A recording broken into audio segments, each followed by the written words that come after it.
your host, Doreen Steenland, and today I'd like to welcome our guest, Dr. Lara Patriquin. Because I know your story, I'm wondering if you could just jump in and talk about that negative mind space that you were in once you finished your training and entered medical practice. Yeah, well, thank you. So my experience, of medicine was before I started medical school, I kind of ran anxious and I was a little scattered. I wouldn't have called myself, totally happy and zen at that point. But I really thought that medical practice and medical training was going to make me feel really good. I really thought that at the light at the end of the tunnel, there was this vision of myself as being super smart, super educated, super heartfelt, connected, constantly being in service. This is beautiful vision. And as I went through my training, each different step, I said, well, this is hard, but at the end of the tunnel, I'm going to be a full-fledged physician. I'm going to have this beautiful life. Plus, there's also going to be some money, some community respect. There's all these great things that are going to happen to me. So I'll be happy. And that, didn't turn out quite as expected. And it kind of goes with a lot of the statistics on physician well-being, is that we're not, as a cohort, the happiest population. And I found myself a few years into my first real job with, on the outside, looking great. I married my medical school sweetheart. We had 2 beautiful children from the, nice house, nice cars, and looked great. And inside I was much more anxious than I had ever been, much more kind of caught up, much more negative, much less appreciative of being alive as I had been before I started medical school. And my husband was kind of the same thing. We met that first day of school, so we remember how we were. Yeah. And at that point I said, what gives? Why is it that I've got everything that I want, everything I could have ever possibly dreamed for? I'm doing really good work. I'm doing respectable work in the community, and I'm getting really well compensated for it. And so it kind of got me thinking about how it is that we can be happy. What is it that creates happiness in our lives? If it's not all these beautiful external circumstances, what is it? And the interesting thing was, this is the early 2000s. Was the time of a really renewed interest in looking at happiness more from a kind of neurological perspective than a traditional Western psychological perspective. And in particular, it was the beginning of a field called contemplative neuroscience, where basically our advanced imaging was looking at the brains and the effect on the brains of particularly things like mindfulness meditation. And there was a whole bunch of studies that they took Tibetan monks, stuck them in the MRI scanner, and started to see some real differences in the structure and function of their brains when compared to non-meditators. And for me, as a radiologist, that's what I do. I look at MRI images. As a very anxious radiologist, I was like, I can't not look at this science. I can't not start this. And this was nothing I had ever heard of in my medical training.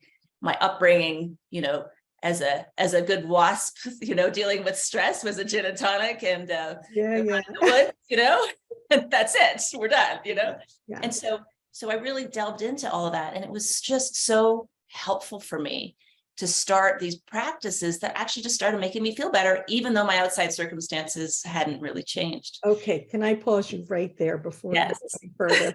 I just want to highlight a few things you said. You had it all together. You reached your goals for your training, your job, your life. Every duck was in order. That's right. Yet there was something missing for you, and there was this low-level hum of anxiety, and you were unable to solve the problem specifically by your outward circumstances. And this is when most of us start to say, maybe I need to change jobs. Maybe I need to change my career. Maybe it's the unit I'm working in. Maybe if I moved, maybe if I married a different spouse. And we start searching for all of these external things to solve the problem. And what I want you to notice is that doesn't solve the problem. Your brain travels with you wherever you go. Exactly right. And so, at that point, I I couldn't make those changes. I had 2 kids. Yes. If I hadn't had the kids at that point, I probably would have just stopped it all and traveled, like I probably just, it was really the kids that kind of had me tethered into that life. And so I was like, I can't, and I don't want to, fundamentally, I don't want to leave medicine. Yes. Fundamentally, I don't want to leave my husband, Yes. even though part of me was like, well, maybe if you did, you'd be happy, Yes. And so it was kind of good to be trapped that way, in that I had to make it work from where I was. Mm-hmm. And thinking, well, maybe down the line I can change professions.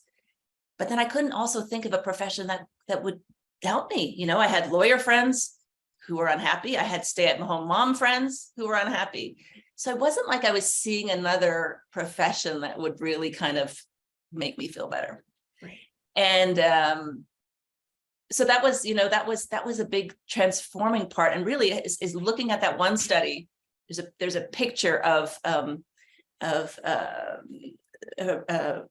scientists putting a Tibetan monk into an MRI machine. And I show it in my presentations. And that was the picture that just did it for me. I mean, it's just like, okay, we've got spirituality, we've got science, and they're coming together, and you can't escape anymore. Well, so I started my meditation practice. I just started delving into that. And, it wasn't like I was spending hours and hours every day. I didn't have hours and hours, sure. But, it was a good 10, 15-minute block in the morning, 10, 15-minute block in the evening of meditation. And already I started to see some real changes in my experience.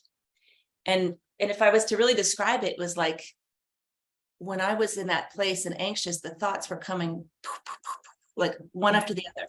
So it's like this, one thought. And meditation kind of made some space in between each thought, so I could kind of be recentered, and then kind of take perspective and not just get caught up in these waves of thinking. Because the waves of thinking would tell you, you got to get out of this situation, you got to move, you got to do this, you got to do that. And when you don't buy into everything you're thinking, yes. That's really the whole secret behind the whole thing is not buying into everything, every little thought that you have. Because as it turns out, every little thought that we have, most of the thoughts that we have are just this programmed stuff that we've programmed into our little minds at most of the time at a very young age, that are coming back into our experience, and we don't have to go for them. We don't have to sit and believe everything and make a big to-do about everything that we think. And so that got me really thinking and looking at, how is it that we experience our minds? How is it that thoughts come to us? How is it that emotions come to us? Mm-hmm. And the science is really showing, and I describe this now in my seminars, is that there's really kind of 2 ways of thinking, right? There's 2 sort of thought manufacturing centers in our brain. One of them, what I call my monkey mind, is this highly programmed, highly reflexive, mechanical way of thinking that's just giving us, when people say same different day, they're talking about this kind of low level background, constant narrative in their head that's just and that is, it's not fresh, it's not something new, it's just this recycled kind of very primitive survival brain stuff. Yes, that's exactly what I call it. Survival mode or autopilot, right? That's right. It's when you're just going through the motion. It's just going through the motion. Yeah. And those thoughts, as it turns out, we're actually starting to see within the brain that those thoughts are more of a left brain creation, left brain combined with the survival brain. There's a series of modules that kind of make up that kind of thought pattern.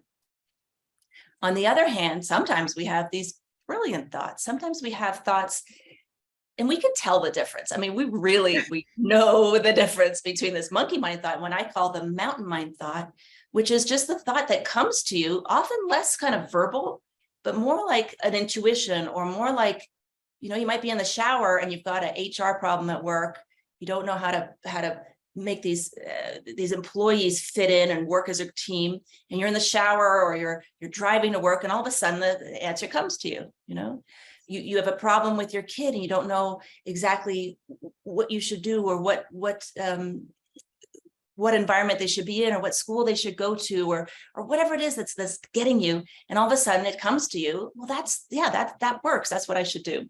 I call those our mountain mind thoughts. And they're the kind of thoughts, and I call it the mountain mind because before I had these practices, going out hiking in New Mexico, which is where I lived at the time, was really the only place I could get to that more kind of big aspirational mind, you know? Mhm. And those thoughts, as it turns out, are more of a right brain predominant prefrontal cortex way of thinking. And so the science mapping it out, very helpful to me because I'm very scientifically oriented. I have a bit of an allergy to anything that's foo-foo and woo-woo. Yes. Was really helpful to me to go like, yeah, no, these practices that I'm doing help me shift my mind into a more right way brain way of thinking, a more elevated brain way of thinking. And also then at the end of the day, I feel better. You know, at the end of the day, that's what's driving this, is how can I feel better in this situation? Right. And I just want to point out, we're not talking about eliminating left brain thought altogether. Mhm. We're talking about taking that right brain area and making it dominant over the left brain thoughts and integrating them. 100%. That's what mindfulness does. It integrates the whole brain to That's right. work together in a productive and bigger and better way. 100%. Yeah. And honestly, as a radiologist, Yes. I need my left brain. I need that microscopic, the left brain is really good at measuring, Yes. comparing, and Analyzing. describing, exactly, analyzing data. Yes. Great. So you need it. All medical professionals do. You need it to go make a cup of coffee in the morning. Like, there's no doubt. But used improperly, used at the service of the survival brain, used at the service of I don't feel good, I don't know what to do, that's when you start to get those monkey mind thoughts, right? Yeah. So it in its place, and that's the whole difference between a mind that's working for us, Yeah. or are we working for our mind, right? Mm. There's that line that says the mind is a great servant, but an impetuous master, right? Yeah. When we're following this mind and everything it says, I mean, we feel like we're drowning sometimes, right? I mean, that's why we're in this place of anxiety and depression. That's why our suicide rates are so high. That's why we drink. That's why we get on our phones, is that we're overwhelmed with this emotions and thinking that aren't serving us. Yes.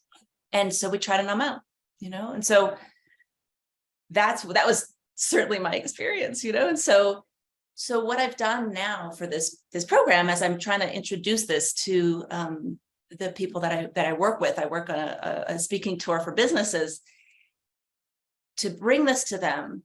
It's one thing to understand it, and I think understanding it's great, but understanding it's really just an invitation to practice. If I understand this, I might feel pretty good, but then something stressful happens and we go back into our thought patterns. So we need practice. Just like we can talk about running a marathon for this whole time, and we will be no closer to running a marathon. We got to put our running shoes on, get out there, And so the 21-day challenge, what I do is I introduce 6 practices that you can do, and just to start giving you the habit of being able to connect and use a bigger mind than you have, right? Increase your capacity to get into that kind of mountain mind, right brain way of thinking, because that's actually where the creativity of your life shows up. That's where the meaning of your life shows up. And that's where well-being shows up, So in this, I've created a journal and a book explaining all of this. And I give this to my clients, and we go through these six different practices, which in my experience have really helped me finally come to a place where I actually really enjoy my life. I'm thrilled to be a radiologist. I mean, I'm ecstatic that I can do this kind of work, get well paid for it, be a great place in society, teach. I mean, it's an amazing job. I feel super, I'm super happy to have this place in the society. It wasn't always the case, as we know.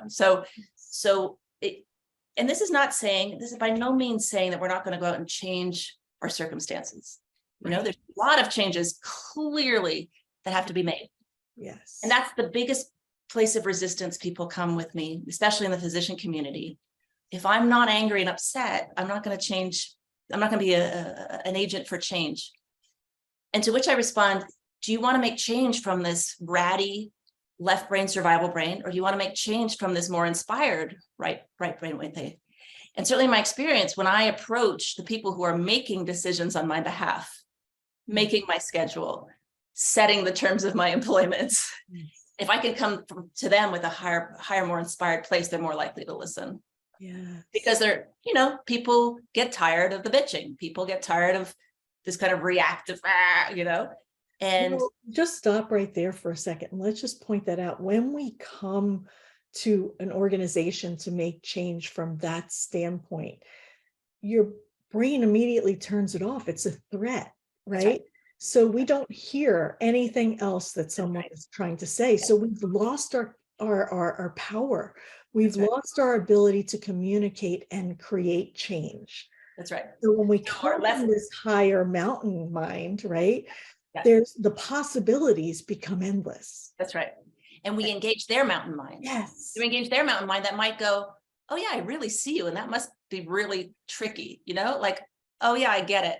As opposed to going back into their survival. When I come in with a very monkey mind, left brain way of thinking, I engage their monkey minds and they start thinking, oh, these physicians are, overpaid and this and that, and whiny and all that. Entitled, yeah, all of that. 100%, 100%.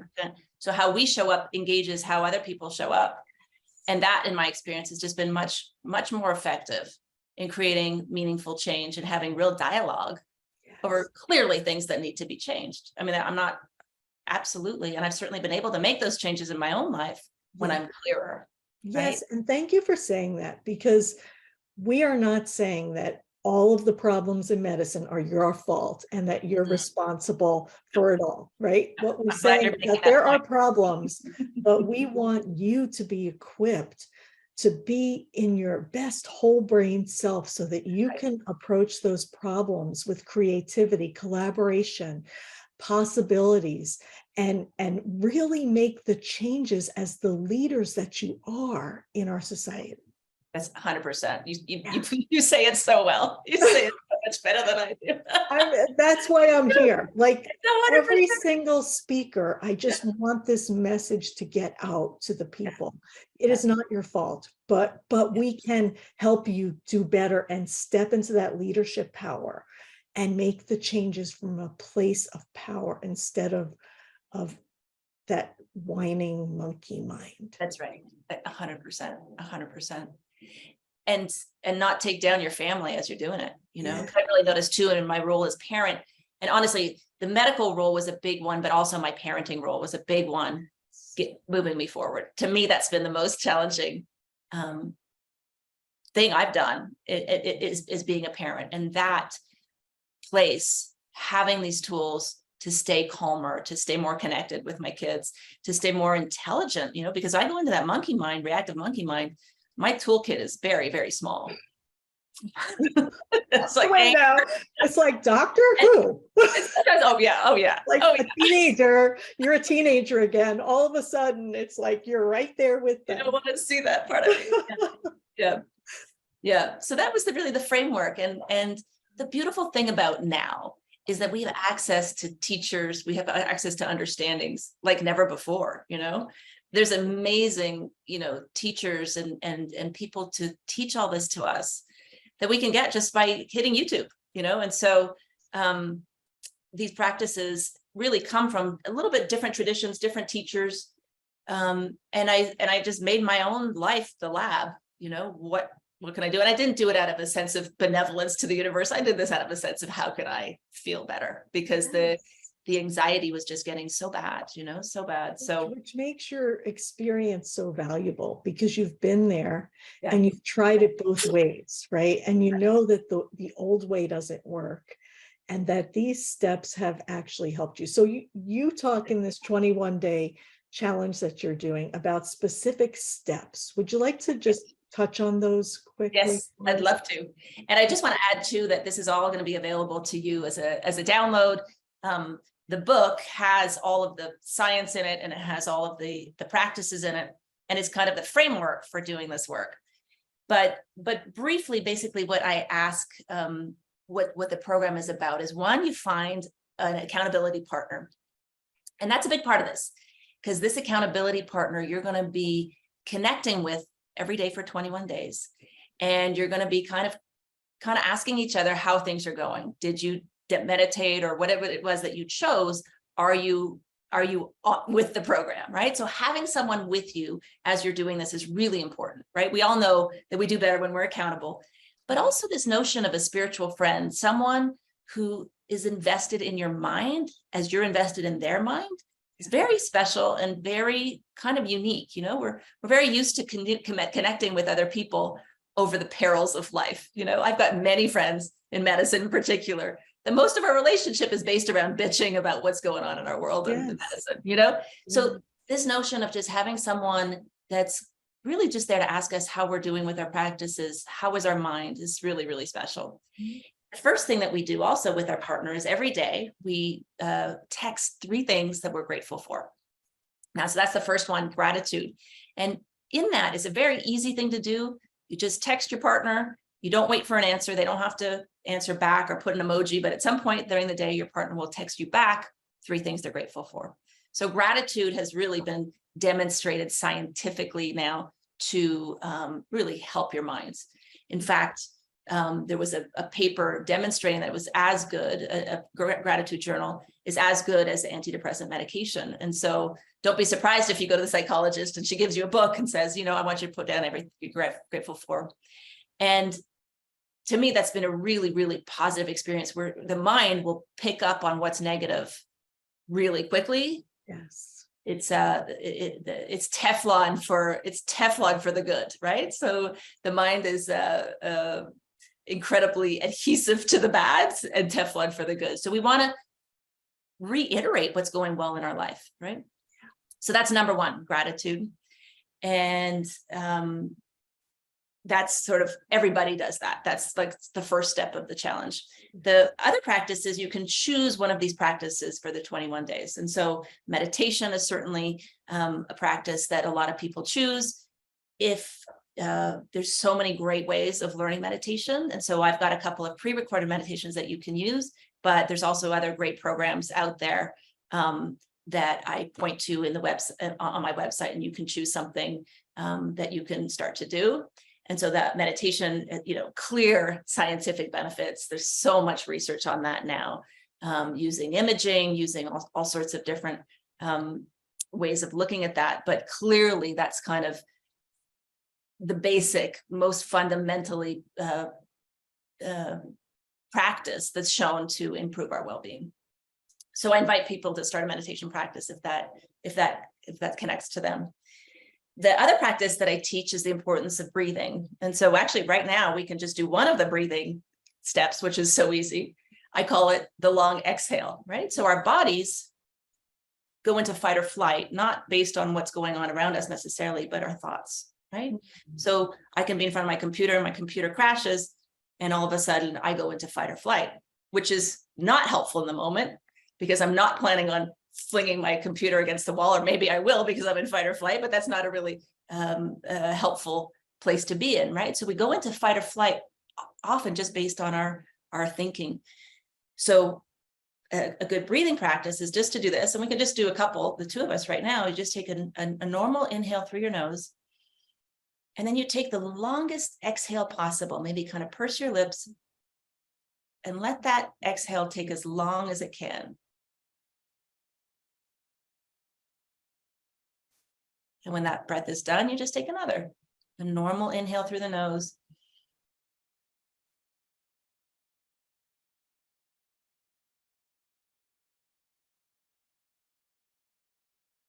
And then a really, really, really long exhale. Bring it further and further as you can. And I even just noticed now, it calms you down a bit, right? So breathing practices are so helpful for our well-being.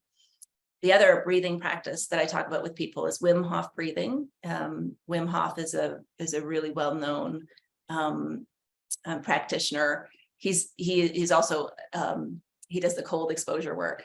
And so that's something that I'll do in the group. And a lot of people take that on. That kind of breathing practice is great, especially when you're particularly riled up and you're so riled up, you can't even meditate, right? So Wim Hof breathing or this kind of breathing is something that you can adopt on a daily basis too.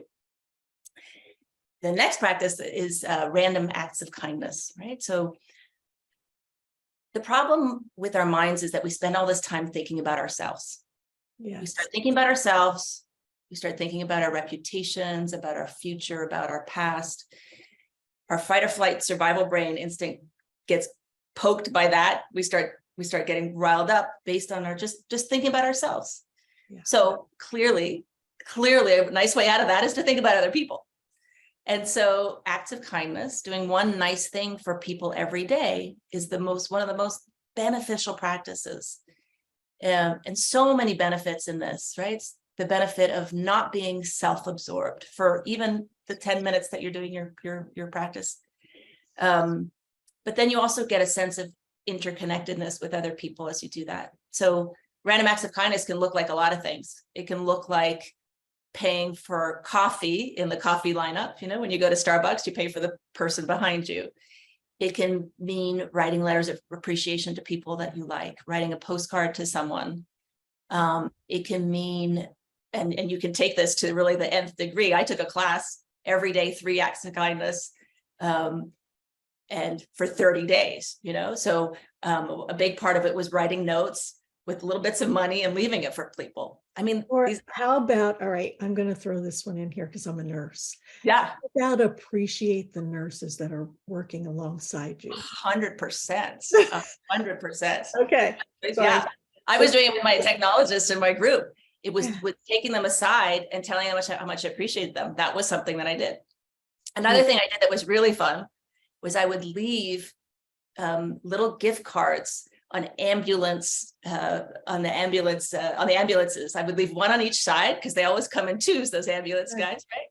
And I would, when I was leaving my shift at 11 o'clock at night, I would put them on the ambulances sitting outside the ER. And then I'd run away from my shift all excited, you know? Typically, I leave my shift tired, pissed off, you know, why am I working and nobody else does? It just changed my mood, right? So now whenever I see an ambulance, I'm like, oh, I could leave something nice for them. So 100% and giving and appreciating people such good medicine for us, you know? So that is something that we can do on a daily basis, right? Acts of kindness.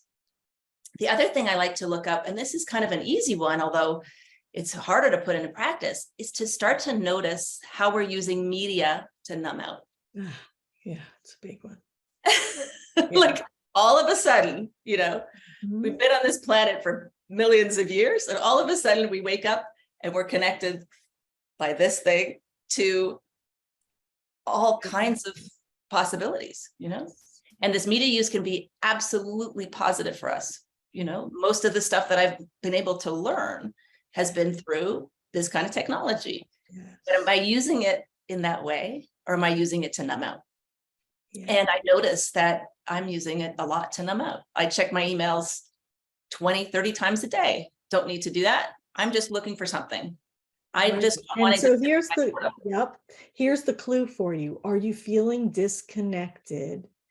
Are you feeling distracted when you're doing it? Right? Or are you there intentionally for a specific purpose? Like, let's face it, this is a library for us, right? It's a 100%. library. So we could use it intentionally as a library for a specific purpose, or we could be using it to distract ourselves or disconnect from some emotion that we're feeling or some thoughts that we're having. 100%. And fundamentally, we know the difference. We do. We When we stop kidding ourselves, I need to check my emails. Of course you do. I'm not going to tell you you don't. But do you need to check them, you know, in the traffic light? In a constant loop. While you're cooking, while you're talking to your teenager, you know, no. And so this business of numbing out and then finding, I I invite my clients to make a list how do I numb out? When do I numb out? And what would be a smarter thing to do in that moment, right? So what are other possibilities of things to do instead of numbing out? Instead of, even as simple as, instead of picking up my phone, I'm going to go to the kitchen and get myself a glass of water, right? Even that. I'm going to, instead of watching TV at night, I'm going to go for a walk around the block. And look how positive already. Imagine instead of watching an hour of TV every night, you're going to go for a walk around the block with your, with your spouse or with your dog or by yourself. Imagine what kind of world we'd live in if people just did that, like how much better that is for you. And so that's another thing, so instead, for the next 21 days, what am I going to do? What habits I'm going to have? And I love, because sometimes in class, people were like, take their Facebook app off their phone. I'm like, yes, or, vow to not having any television for 21 days, vow not to drink for 21 days. That's another big one, right? Alcohol. And now all this pot that's happening around us. It's just, it's a way to numb out. So how can I not do that? And that's a little bit uncomfortable at first, because we rely on these things to ease the pain a little bit. Yes. Even though we know over the long run, it's not helpful to us, but for 21 days, can I make that effort? And then it becomes much, much easier. I've noticed that after 21 days, it becomes a habit. And so then you stop doing that. I love everything that you're saying, because what you're really saying is this 21-day challenge will help you to live intentionally. That's right. And take control of your life again. So right. I could talk to you all day, and I know we've gone hours at times, but we want to honor the 30 minutes that we have promised our participants that we would keep these to, so that they do not create stress, but they help relieve stress. So I'm going to ask you if you have one last tip, or are you complete? Well, I just wanted to mention that another big part of this thing is the journal. So there's a journal that comes with the book, and that's a really helpful way to frame your mornings, frame your evenings, so that you live much more intentionally. And that all can be downloaded. You're going to get the link for that. And if this speaks to you at all, this is a really easy thing to do. The practicing is really so much more important than the mental understanding. I think in medicine, we're really big on mentally understanding everything and and really practice changes those circuitry in your brain, that all of a sudden things feel differently, right? So just like an exercise, I start to exercise, I start to feel better. It's not a cognitive thing, it's a physical thing. I love what you're saying. Mental practice is the same. Yes. And this is what I tell my clients all the time. We've got tons of head knowledge, right? What we're doing is we're taking this knowledge we have in our head and we're bringing it to our heart.